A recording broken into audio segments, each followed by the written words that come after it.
నమస్తే కార్తిక్ గారు. నమస్కారం అండి కిషోర్ గారు. కార్తిక్ గారు, సాయిరెడ్డి నూతన పార్టీ ప్రారంభించబోతున్నాను అని చెప్పేసి తిరుమల శ్రీవారి సాక్షిగా అనౌన్స్మెంట్ అయితే ఇచ్చేశారు. కొన్ని వార్తల ప్రకారం అయితే ఆల్రెడీ ఒక డిజిటల్ మీడియా ప్లాట్ఫామ్ కూడా సిద్ధం చేశారు. దానికి పెద్ద స్థాయిలో దాంట్లో పెట్టుబడి పెట్టి ఒక భారీ ఎత్తున తీసుకొచ్చేటటువంటి ప్రయత్నం, అది వాళ్ళకి సాయిరెడ్డికి అండగా దండగా నిలిచేటటువంటి విధంగా తీర్చిదిద్దే ప్రయత్నం జరుగుతోందని చెప్పేసి అంటున్నారు. సరే, డిజిటల్ మీడియా సంగతి కాస్త పక్కన పెడితే పార్టీ అంటున్నాడు ఇప్పటి వరకు ఏ గూటికి చేరతాడు, మళ్ళీ వైసీపీకి వస్తాడా లేదంటే బీజేపీకి కాళ్ళు పెట్టుకుని బీజేపీకి పోతాడా, అదా ఇదా అనుకుంటున్నటువంటి తరుణం లేదు లేదు నేను సొంత దుకాణం పెట్టుకుంటా అని చెప్పేసి చెప్తున్నటువంటి వైఖరి, చెప్తున్నటువంటి వైనం చూస్తుంటే మీకేమనిపిస్తోంది? విజయసాయిరెడ్డి పార్టీ పెడుతున్నాడు, క్లారిటీ వచ్చింది.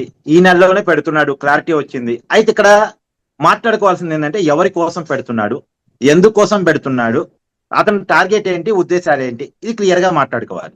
ఫస్ట్ ప్రజల కోసం, ప్రజా సమస్యల కోసం, ప్రజా గళం వినిపించడం కోసం, ప్రజల శ్రేయస్సు కోసం, ప్రజల శ్రేయోభివృద్ధి కోసం పెడుతున్నానని చెప్పేసి ఇంత పెద్ద లిస్టు చదివాడు నిన్న. సరే, పార్టీ పెట్టే వాళ్ళు ఎవరైనా అదే మాట చెప్తారులే కానీ రియాలిటీ మాట్లాడుకుందాం. స్టార్టింగ్ ఏ పార్టీ అయినా అధికారం సంపాదించే ఉద్దేశంతో పెడతారు, లేదు కనీసం రాజకీయాల్లో క్రియాశీలక పాత్ర పోషించాలనే ఉద్దేశంతో పెడతారు.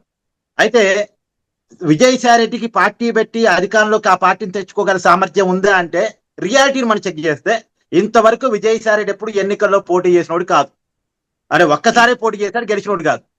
మొన్న 2024 పార్లమెంట్ ఎన్నికల్లో నెల్లూరు లోక్సభ నుంచి వైసీపీ పార్టీ తరఫున పోటీ చేశాడు. అది కూడా అయ్యస్తంగా పోటీ చేశాడు. అది కూడా ఇష్టం తప్పనిసరి తద్దినం అంటారు కదా, ఆ టైప్ లో ఇష్టం లేకుండానే తనకి క్రియాశీల రాజకీయాలు ఇష్టం లేదని చెప్పినా జగన్మోహన్ రెడ్డి మరి ఆ సీటుకు నువ్వు తప్ప ఇంకా ఆల్టర్నేట్ ఎవరు లేరు, చేయాల్సిందే అని చెప్పేసి పట్టుబడితే ఇక శిరసాహించి చేశాడు తప్ప ఆయన ఏదో పెద్ద ఇష్టపూర్వకంగా నాకేదో బలం ఉంది, నేనేదో వీరుని సూర్యుని పోటీ చేసినదే కాదు. అవును, అతనే ఒపీనియన్ చెప్పాడుగా, కరెక్ట్. సరే, ఆ ఎన్నికల్లో అతను ఓడిపోయాడు.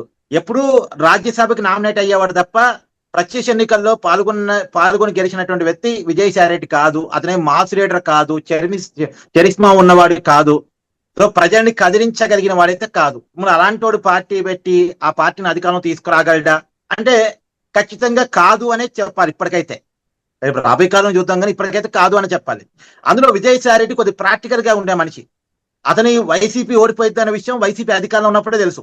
అంటే అంత కొద్ది ప్రాక్టికల్ గా ఉంటాడు, రియాలిటీకి దగ్గరగా ఉంటాడు, జగన్ లాగా ఉంటాడు, కొద్ది ప్రాక్టికల్ గా ఉండే మనిషి. మరి అలాంటి వ్యక్తి అధికారం రాదు అని తెలిసి పార్టీ నిలబట్టడం కష్టం అని తెలిసి, ఎందుకంటే తన కళ్ళ ముందే చిరంజీవి ఎగ్జాంపుల్ ఉంది.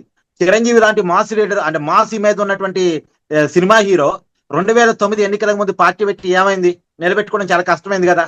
ఇప్పటికీ పవన్ కళ్యాణ్ చూస్తున్నాం కదా, పార్టీ పెట్టుకొని నిలబట్టడానికి పాపం ఆయన పడుతున్న కింద మీద కష్టాలు.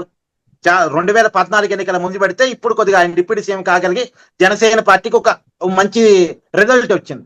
సో పార్టీ పెట్టి నిలబెట్టుకోవడం ఎంత కష్టమో కళ్ళ ముందు కనపడుతున్నప్పుడు, తర్వాత చాలా మంది పార్టీ పెట్టుకొని అడ్రస్ కూడా లేదు. జడా శ్రావణ్ అయితే ఏంది, బీసీవై రామచంద్ర యాదవ్ అయితే ఏంది, కళ్ళ ముందు కూడా లేదు. కాబట్టి రెండోది, ఆంధ్రప్రదేశ్ లో కాంగ్రెస్ పార్టీకి మనుగడ లేదు, కమ్యూనిస్ట్ పార్టీలకి మనుగడ లేకుండా పోయింది. సో అంటే కళ్ళ ముందు రాజకీయాలు మొత్తం వైసీపీ టీడీపీ మధ్య, అంటే కూటమి లేదో వైసీపీ మధ్య పోర్లేజ్ అవుతున్న సమయంలో కొత్తగా రాజకీయ అవకాశం లేదని తెలిసి విజయసాయిరెడ్డి పార్టీ ఎందుకు పెడుతున్నాడు, పార్టీ పెట్టినా తనకి అధికారం తెచ్చుకునేంత ఇమేజ్ లేదని తెలిసి ఎందుకు పెడుతున్నాడు, చాలా ఖర్చుతో కూడిన పని అని తెలిసి ఎందుకు పెడుతున్నాడు అంటే ఇక్కడ కొన్ని కారణాలు ఉన్నాయండి. ముందుగా విజయసాయిరెడ్డి రాజకీయాలు గుడ్ బై చెప్పాడు.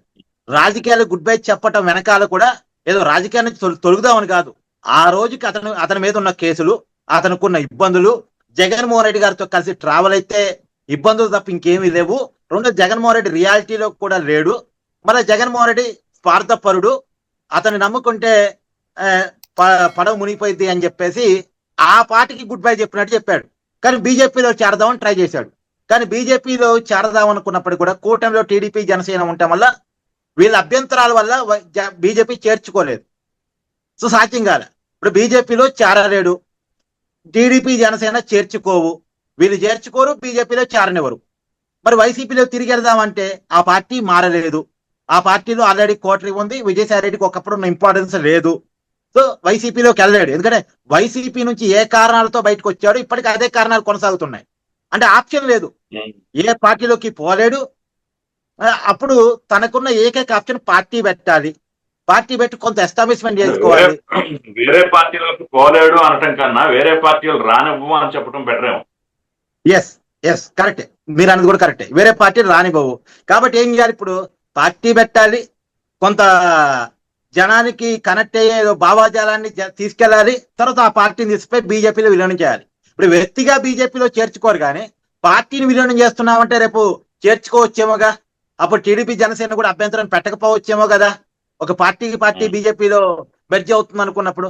సో అలాంటి ప్లాన్ ఏదో వేసుకొని విజయసాయి రెడ్డి పార్టీ పెడుతున్నాడని నేనైతే అనుకుంటున్నా. అతనేదో పార్టీ పెట్టి ఆ పార్టీని నిలబెట్టుకొని ఆ పార్టీని అధికారంలో తీసుకొచ్చుకునే ప్రయత్నం చేయగల సామర్థ్యం అతనికి ఉందని నేను అనుకోవట్లే. కార్తిక్ గారు మనలం అనమాట. ఇప్పుడు బీజేపీ అయినా అడ్డగోలుగా ఎవరు పెడితే వాళ్ళు పార్టీ పెట్టేసి మీలో విలీనం చేస్తామంటే ఎందుకు ఒప్పుకుంటారు? దానికి ఒక స్ట్రక్చరు, దానికి ఒక శక్తి, దానికి ఒక సామర్థ్యం, దానికి ఒక ఓటు బ్యాంకు, దానికి ఒక సీటు బ్యాంకు, ఇన్ని చూసి కదా ఓ 10 సీట్లో 15 సీట్లో 20 సీట్లో గెలవగలిగే సామర్థ్యం ఉండి 3-4 ఎంపీలైనా గెలిచిన రిజల్ట్ చూపిస్తే అబ్బో పర్లేదు మనకి ఎక్కడ ఉపయోగపడతారని చెప్పేసి ఆ 10%, 20% ఏదైనా ఓటు బ్యాంక్ ఉంటే చేర్చుకునే అవకాశం ఉంటుంది, కానీ విలీనం చేసుకునే అవకాశం ఉంటుంది. కానీ నేను పార్టీ పెట్టాను మీలో గెలిపేస్తానంటే వాళ్ళైనా ఒప్పుకుంటారా? అంటే ఇప్పుడు అంతకు మించిన ఆప్షన్ విజయసాయి రెడ్డికి ఏముంది చెప్పండి. మరి అంతకు మించిన ఆప్షన్ మీరు అన్నది కరెక్టే. అతని 10%, 15% ఓట్ బ్యాంక్ ఉంటేనో లేదో 10-15 సీట్లు ఉంటేనో బీజేపీ వాళ్ళైనా మెర్జ్ చేసుకొని ఏదో క్రియాశీలక పాత్ర పార్టీలు ఇవ్వడానికి ఇష్టపడతారు, కానీ ఏమీ లేకుండా ఆ పార్టీ ఎందుకు మెర్జ్ చేసుకుంటారన్న క్వశ్చన్ కరెక్టే. కానీ అంతకు మించిన ఆప్షన్ ఏమని చెప్పండి. ఇప్పుడు విజయసాయి రెడ్డి రిస్క్ చేసి ఎంతో కొంత ఓట్ బ్యాంకులు తన వెనక ర్యాలీ చేసుకునే ప్రయత్నం చేయాలి, కొంత రిస్క్ చేయాలి. రిస్క్ చేస్తేనే అతనికి ఇంపార్టెన్స్ వస్తుంది. ఇప్పుడు అతన్ని అందరూ వెలేశారు కదా, ఎక్కడికి అవకాశం లేదు కదా. సో ఇప్పుడున్న పరిస్థితుల్లో కొంత రిస్క్ చేయక తప్పదు. అందులో అతని వెనకాల ఒక టీవీ ఛానల్, అతని వెనకాల ఒక పేపరు, అతని వెనకాల ఒక డిజిటల్ మీడియా, అతని వెనకాల ఒక పార్టీ ఉంటే కొత్తగా ఇంపార్టెన్స్ వస్తుంది అనేది అతని ఫీలింగ్, అతని ఉద్దేశం చెప్తున్నా. అది నిజమైతే లేదో చూడాలి రేపు రాబోయే కాలంలో. రెండోది, అతను పార్టీ పెట్టడం వల్ల ఎవరికి నష్టం అనేది ఒకసారి అంచనా వేసుకున్నప్పుడు అతనికి రేపు రాబోయే కాలంలో 100 ఓట్లు వస్తాయా, 10 ఓట్లు వస్తాయా, 1000 ఓట్లు వస్తాయా, 1,00,000 ఓట్లు వస్తాయా పక్కన పెడితే వచ్చే ప్రతి ఓటు వైసీపీ ఓటే. అంటే అతను వైసీపీకి డ్యామేజ్ కలిగించబోతున్నాడు. అంతవరకు నేను పక్క చెప్తానండి. అతను ఏదో ఇంపార్టెంట్ తీసుకొస్తాడు, రాజకీయాల్లో క్రియాశీలక పాత్ర పోషిస్తాడు అన్న దాని మీద పెద్ద నమ్మకం లేదు ఇప్పటికైతే. కానీ టార్గెట్ రాజకీయం కూటమిగానే ఉంది కదా. కూటమిని టార్గెట్ చేస్తూ వీళ్ళ పరిపాలన టార్గెట్ చేస్తూనే అతని మాటలున్నాయి, అతని చేష్టలున్నాయి, అతని చేతలు ఉన్నాయి. మరి అలాంటప్పుడు వైసీపీ ఓట్ బ్యాంక్ ఎలా చేర్చగలడు? అంటే అతను కూటమిని టార్గెట్ చేస్తాడండి. కూటమిని టార్గెట్ చేయడం ద్వారా కూటమి వ్యతిరేకంగా కూటమికి అనుకూలంగా ఉన్న వాళ్ళు కూటమికి వేస్తారు, కూటమికి వ్యతిరేకమైనటువంటి వ్యక్తులు శక్తులు వేస్తే తప్ప. ఇప్పుడు కూటమికి వ్యతిరేకంగా ఉండే ఓట్ బ్యాంకు ఎంతో కొంత విజయసాయి రెడ్డి వెనకాల పోయింది అనుకోండి, 10 ఓట్ల 100 ఓట్ల పక్కన పెట్టండి, ఎన్ని ఓట్లు పోయినా అది కూటమికి వ్యతిరేకమైన ఓట్లే కదా, సహజంగా వైసీపీ బావాల్సిన ఓట్లే కదా. అది నేను చెప్పే పాయింట్. రెండోది, ఇప్పుడు విజయసాయి రెడ్డి అనుకూల ఓటు కాదు కానివ్వండి, కూటమికి వ్యతిరేక ఓటు పడే అవకాశం తప్ప వైసీపీకి అనుకూల ఓటు పడే అవకాశం కూడా తక్కువే ఈ లెక్కన. లేదు, నేను అది కూడా చెప్తా, ఆ మాట కూడా చెప్తా. వైసీపీకి అనుకూలమైన ఓటు అనేది కూడా చెప్తా. ఇప్పుడు ఎగ్జాంపుల్, హిందువులు చాలా మంది సరే అక్కడ లోకల్లో ఉన్న రాజకీయ రీత్యా ఇక తిట్టుకుంటూ వైసీపీలో ఉన్న వాళ్ళు ఉంటారు. ఇది హిందుత్వ పార్టీ కాదు, మేము అనవసరంగా ఉన్నాం అనే ఫీలింగ్ తో ఉన్న వాళ్ళు ఎంతో కొంతమంది నాయకులు ఉంటారు, తమ రాజకీయ మనుగడ కోసం, ఊళ్ళో పెత్తనం కోసం. అలాంటి వాళ్ళు వైసీపీలో ఉండలేక ఉంటున్న వాళ్ళకి విజయసాయి రెడ్డి ఒక ఆప్షన్ కల్పించబోతున్నాడు. తర్వాత రెడ్డి సామాజిక వర్గం సహజంగా వాళ్ళకి ఏంటంటే పెత్తనం, రాజకీయ పెత్తనం కావాలి. అది వైసీపీ ద్వారా ఉంటది అనుకుని ఒకప్పుడు జగన్మోహన్ రెడ్డి సపోర్ట్ చేశాడు, రాజశేఖర రెడ్డి కుమారుడు అనుకోని. కానీ వాళ్ళకి ఆప్షన్ లేదు. వాళ్ళు అక్కడ ఉండలేక, కూటమిలోకి రాలేక, అంటే కూటమిలో ఆప్షన్ లేక, అంటే కూటమిలో ఆల్రెడీ వాళ్ళ గ్రామంలోనో వాళ్ళ మండలంలోనో లీడర్స్ ఎస్టాబ్లిష్మెంట్ ఉంటుంది, కూటమిలోకి వస్తే ఇంపార్టెన్స్ ఉండదు. కాబట్టి అక్కడే ఉండి చిట్టుకుంటూ తప్పదు అనుకుంటున్న వాళ్ళకి కొద్ది గొప్ప విజయసాయి రెడ్డి ఒక ఆప్షన్ కల్పించబోతున్నాడు. అంటే ఎంతో కొంతమంది వైసీపీలో ఉండలేక ఉంటున్న కొంతమందికి విజయసాయి రెడ్డి ఆశ్రమం కల్పించే అవకాశం ఉంటుంది. విజయసాయి రెడ్డి పార్టీలోకి ఎవరు పోయినా సరే వైసీపీలో ఉండలేక ఉంటున్న వాళ్ళే పోతారు. మరి అది వైసీపీ అనుకూలంగా ఉన్న ఓట్ బ్యాంకు లీడర్షిప్పే కదా. సో ఆ మేరకు వైసీపీకి నష్టం చేయించగలడు. మీకు ఎగ్జాంపుల్ చెప్తానండి. ఇప్పుడు షర్మిల రాజకీయాల్లోకి వచ్చారు, జగన్మోహన్ రెడ్డి యాంటీ పాలిటిక్స్ చేశారు. ఆమె కాంగ్రెస్ పార్టీ అధ్యక్షురాలు అయ్యారు. ఆమె వల్ల కాంగ్రెస్ పార్టీకి ఎంత ఉపయోగం జరిగిందని వదిలేయండి, కానీ జగన్కి ఎంత నష్టం జరిగింది. అట్నే విజయసాయిరెడ్డి వల్ల విజయసాయిరెడ్డికి ఎంత లాభం జరిగింది అన్నది పక్కన పెడితే జగన్కి మాత్రం నష్టం జరిగిద్ది. అది ఎంత మేర జరిగిద్ది చూడాలి. షర్మిలా చేసినంత నష్టం చేసిద్దా, చేయగలడా, లేదు తక్కువ నష్టం చేస్తాడని తప్ప నష్టం అయితే చేస్తాడు.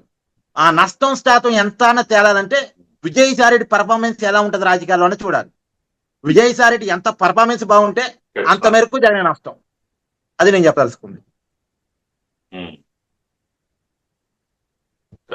థ్యాంక్ యూ కార్తిక్ గారు, థ్యాంక్ యూ వెరీ మచ్ అండి.